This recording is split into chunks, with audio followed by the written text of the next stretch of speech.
The first reason is it might be your slow internet connection which is stopping this transfer to happen. So always check your internet connection, all right? And the other thing could be if your bank doesn't allow, so like if your bank doesn't recognize this Cash App as a reliable source. If that's the problem, then it's your bank stopping you from transferring that money from their bank into Cash App. Because if that's the problem, the only way to fix it is you gotta call your bank, contact the staff of your bank, and ask them why they are not letting this transfer to happen. And if they can fix it, they'll fix it. And if they can't, then they can. Because until and unless your bank allows the transfer to happen, nothing is gonna work, alright? And the other thing could be if like your Cash App is not up to date. So you gotta update your Cash App. Otherwise, if you don't update your Cash App for a long period of time, then it's gonna malfunction. And the only way to fix it is updating it. So make sure to update your Cash App.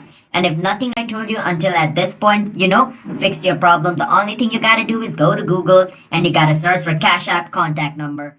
Gonna give it the contact number of Cash App. You gotta contact that number and you gotta contact the staff of Cash App. Once the Cash App staff fix it, you gotta tell them, can you help me fix this problem? My Cash App keeps telling me transfer failed, and they're gonna help you fix your problem, alright?